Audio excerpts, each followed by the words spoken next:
just stunning movie. Now, here's the situation.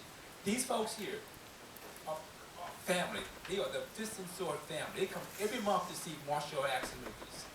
In my view, what you guys have done is you've raised the ante. In the 70s, the Shaw Brothers set a mark. And then Charlie Hart raised the mark.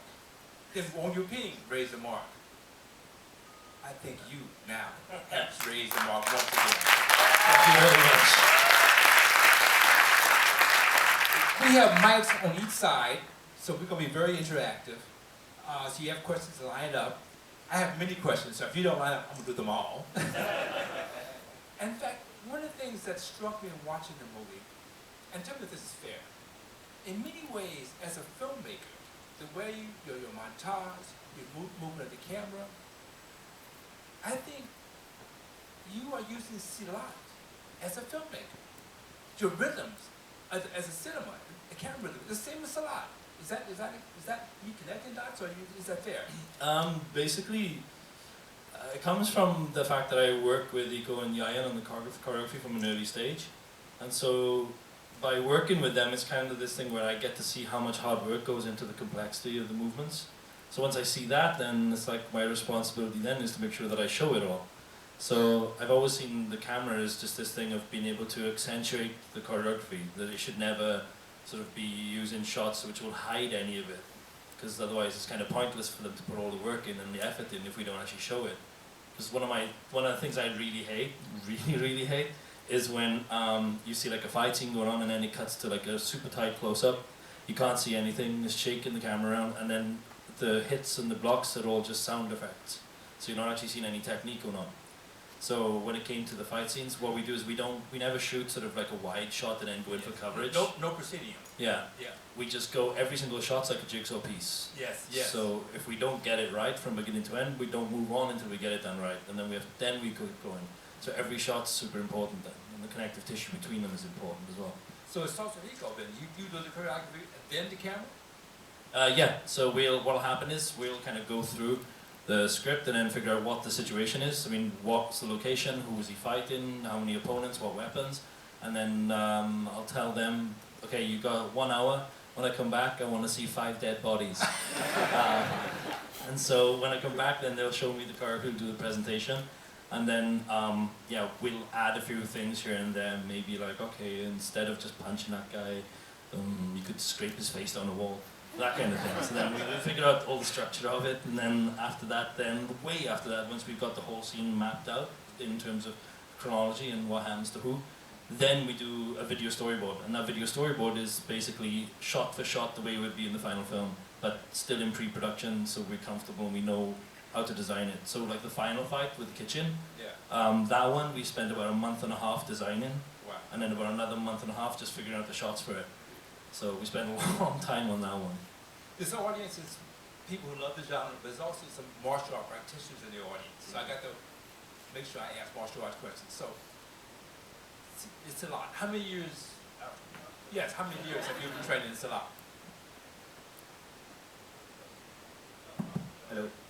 I've practiced since 1993, when I was 10 years old, until now I'm still practicing. And the Silat tradition, again, I was looking at, you have the double sticks. It's similar between Kali and Silat. Kali. Yes, it's the same, but it's cousins or? It's basically it's same. It's not really far from the judgment, but yeah, basically maybe like different with the character. And no hammers, right? No hammers on you? You couldn't give them security, huh? Couldn't give them security? Maran! She beats the crap out of people in karaoke. But I saw on YouTube that the martial art training was something you did for the film. You didn't come into this with Silat in your background. Yes, I have no background of martial arts whatsoever, so I did 6 months of training for this choreography. It was good. Well, people are lining up, so I'm going to share. But I have it. If you don't line up, I'll take the rest. Yes? Yes. 2 questions. One about the martial art content, and then one about pure directing and writing. First of all, I love this movie. Raid 1, I thought by the end of it, when they were having the final fight, they were just trying to show how tough and fast they were. They were hardly even reacting to punches like they were fighting, you know, in the backyard doing cops and robbers. This one, you anchored the brutality, the mounting brutality, with emotional content. Yes. I don't think there was any doubt that it's a father-son movie. You dedicate it to your father. Yeah. And I wanted to ask you specifically, was that a specific Macbeth moment when he's trying to wash the blood off in the bathroom? You know, after killing the king? Did you Pretty think much, of it? yeah. Yeah, okay. Now, You got it. Yeah, now, in terms of the martial arts, or of course, I call it Kung Fu, in our Kung Fu chat, one of the other things I loved about this movie that I thought it earned its mounting brutality with that wonderful setup goes on for a while. So when the action happens, you can accept it because of all the content and all the loss and all the pain, and they felt pain rather than felt nothing. However, in our classes, we're taught that inner energy, chi, and for the want of a better word, love is always more powerful than anger and muscles. And it was clear that you were fighting for the love of your family, while the others were fighting for ego or money. And that's what made it acceptable that you could go through all those people and still survive. Was that purposeful on your part, or just let's make a kick-ass movie? I'll go with yours because it sounds way smarter than me. I wanted to make a point in a way about the fact that no one in this, it's okay to say this because it's a spoiler, but who cares, you've all seen it now. Right. No one in the film gets what they want. No one, not even him. Because like, he wants revenge for the person that killed his brother, but somebody else kills him for him. Bunawar wants to arrest all the corrupt cops that have kind of made him feel shitty his entire life, and then he doesn't even get to do that because they all get bumped off and killed by the Japanese gang. So it's not justice yet. Yeah. And then, you know, Bujo wants to be this rising gangster, and then he ends up getting killed for something that he didn't actually do with the wire. And then, yeah, no one gets what they want. Ucho gets to be king, but only for a few hours, and then he gets killed. So it's that thing of like every single person. This is like the #1 film about dissatisfaction you can ever see. Well, I was so afraid you were going to bring in the hero's daughter and son and wife at the end as pawns, and I'm so glad you didn't. Nah. Were you considering that? No, not at all. Right. And it's one of those things, like for me, it's like that family life, that idea of them being kept safe. I always wanted to keep them safe and not Excellent. make them like it's kind of, that's kind of like a cheap shot in a way to kind of like bring in extra tension without needing it. Yeah. So yeah, I wanted to be purely on his survival and the idea of him wanting to be back with them again rather than One them last surviving. thing, because everybody in my row wanted to know, is there going to be 3? Yeah.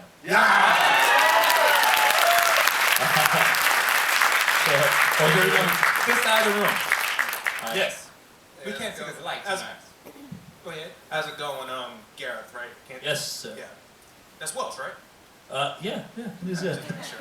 Yeah. I am as well. Yeah, for I don't know, to me, like, me and my friends were like wondering, because when we saw the first raid, we were like, the director, he's not Indonesian? I was just kind of curious, what got you into, like, you know, directing, you know, a movie about Penang Silat, which is an awesome martial art. You're a great martial artist, man.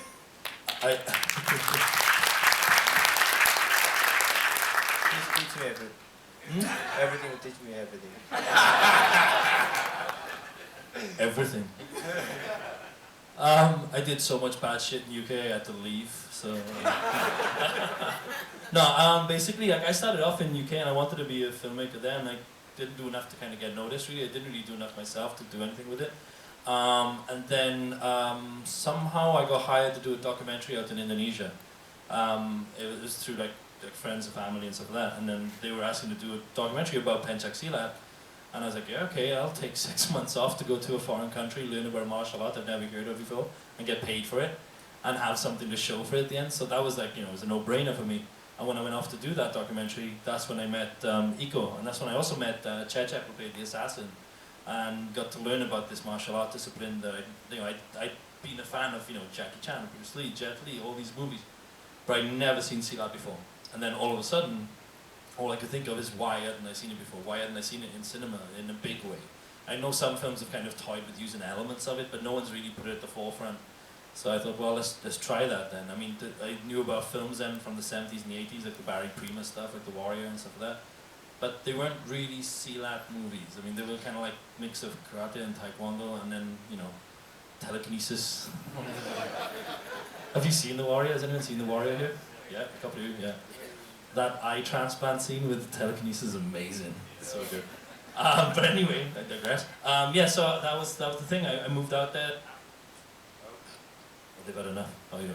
I moved out there after the documentary, and then we set up the film company. And I told Iko straight away because I met him as a student of the master that we were filming, and I said straight away, I said, "Oh, this guy's really good. We should do something with him." So I said, "I'm coming back in a couple of months. Really want to set up, do a film with you." And he was just like, "Oh yeah, of course, no problem." Didn't believe me at all. No trust whatsoever.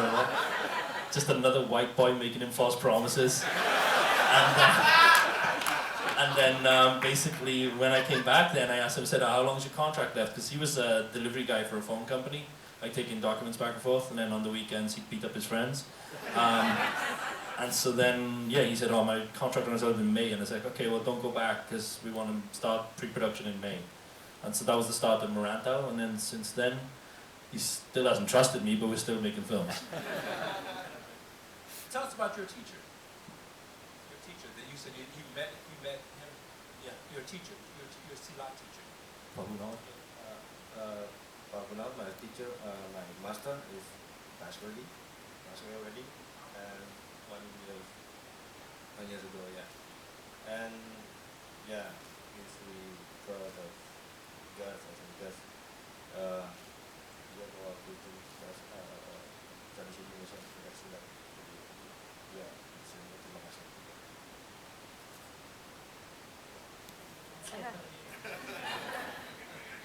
Oh yeah. Very grateful to Gareth because Gareth can actually bring the culture of Pencak Silat into the world, so the world can actually see Pencak Silat and know better about Indonesian culture of martial arts. So exactly, Pencak Silat from Indonesia, originally from Indonesia.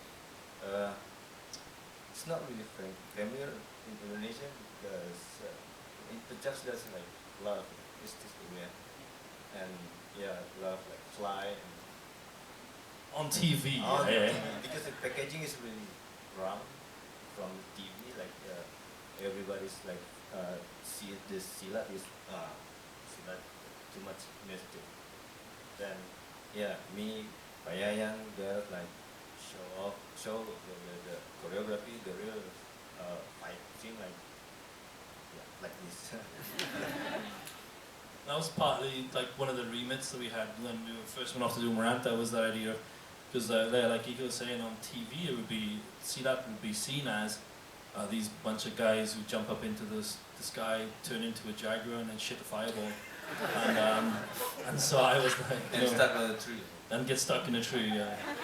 And so then we would look at that and we would be, oh shit, that's such a terrible sort of like representation of this beautiful martial art. And you know, when we first started like pitching Maranta, people were dismissive of it. They were like, you know, Silat, no, fuck that. They didn't want to do it. And then we had actors who were saying like, you know, didn't want to even read because they were just like, oh, that's a Silat movie, no, I'm not going to do that. And so then, then we went off and did this film, and the whole thing was to kind of reclaim it and to just say like, you know, this is real Silat. This is, you know. Granted, we take, you know, liberties with exaggerating how long fights can last, but no one does somersaults and kicks. No one does acrobatics, and that's not because we don't like seeing that in other films. We do, but we just didn't want to do that now. As we want to keep it as grounded to reality as possible. So yeah, no acrobatics. Slow-mo only for dramatic effect, never to show off a move. No replays, so if something cool happens, you only see it then. If you blink, you miss it, you have to watch it again. It's all part of the ticket price. Were you reluctant because the pre-existing notions of the Silat movie, did that make you reluctant when you offered the part, or you ready to? Not at all, because I mean, I've seen his project before, Berandal, and I mean, he's a really talented director. No doubt. Thank you, And, Julie. No, and this is a new genre for me, and I've always wanted to do action movie, and I think that Gareth was my best choice to do an action movie. And, I'm very proud to be a part of this production.